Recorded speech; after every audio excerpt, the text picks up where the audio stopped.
Good morning and welcome to Simply Awake. I'm John Labman. It's Thursday. The date is the 9th of January 2025. And it's about 11:30 here in the eastern United States in Hollycomb, Pennsylvania. So I got an interesting question from a student of mine.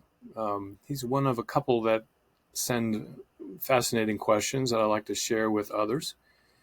This one is basically, the client is asking, how do you define truth, or what's true? The first thing that I thought of when I got that question was this quote from the Tao Te Ching, that the Tao that can be spoken is not the Tao. And what I would say is words by themselves obscure the truth, if you will, of the experience of reality unencumbered, unhindered. So words are actually a layering over of truth, the truth of our actual experience. Nonetheless, because we have left brains and we want to represent what's happening to us in abstract terms to other people, there's something that we call the subjective truth, or the truth of my experience might be another way of saying it. In other words, it's a way that we put experience into words. And when we're talking about what's true in that sense, we're looking for what is the most accurate way that I can portray my experience and my thoughts about something, because that's part of my experience. Buddhists consider thoughts a sixth sense in addition to touch, taste, sight, smell, and hearing.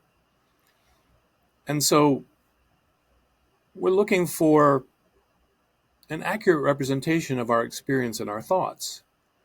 We're also looking, if we want to look at the truth in terms of how words are used, we're also looking for an accurate representation of what I just did or what I just said.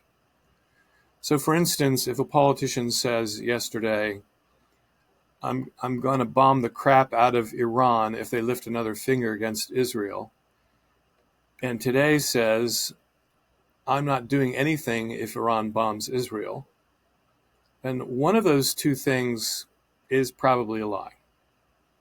You can't really, in our dialectical language, you can't really say two opposing things and call them both the same truth. So there's that. And there's also a set of agreed upon terms that we think of as true. For instance, we'll point to the sky, and on most days we'll say the sky is blue. And most human beings, all right, if you're talking in French, the sky is bleu, B-L-E-U, all right? And maybe there's a different word for it in every language. Of course there is. But there's an agreement that blue means something different from chartreuse, for instance. Okay, the sky is generally not chartreuse unless there's really bad pollution or you're looking at the northern lights as they shimmer in the night sky. Otherwise, chartreuse is not a color we associate with the sky. So if I'm saying the sky is chartreuse, that's probably a lie, or we would call it a lie. It's not true. Not true, chartreuse. Okay. The pun for the day, the rhyming pun for the day. At any rate, what we are trying to do is represent ourselves accurately in speech, and that's in terms of what actions we've done and what words we've said, and perhaps what our thoughts are about something. And the best we can do is be as accurate as possible. And for instance, if we've made a mistake, I dropped the mayonnaise jar on the floor, I'm not going to, say to my partner, well, the dog did it. First of all, she's been dead for 3 years. May she rest in peace. And she was not interested in opening mayonnaise jars, nor could she have done so. So it's absurd, but you've heard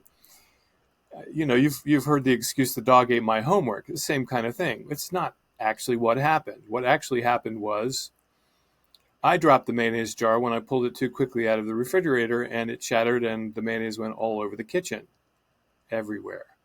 What a mess. Okay. So just be a little humorous. And, Johnny's homework didn't get eaten by the dog. Johnny never did his homework. That would be the truth. Okay. But very simply, we're trying to represent what we've done or said in the past with an accurate set of words about it, or we're trying to represent our experience with an accurate set of words that most people will understand. Okay?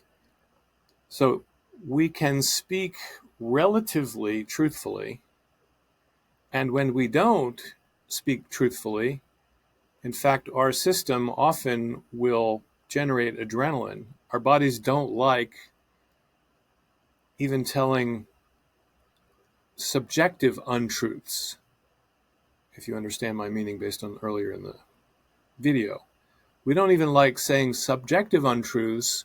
It generally makes adrenaline release out of our adrenal glands and raises our blood pressure and our heart rate and our respiration rate and our perspiration rate, which is why a lie detector machine works. The body's actually, to quote Adyashanti, a great truth meter. So there is a way that we can, as accurately as possible, use speech to reflect reality. And it's best for us, especially if we're on a liberation path, to speak truthfully to our own understanding. And then at a certain point, however, you understand that all words are not really true. The truth is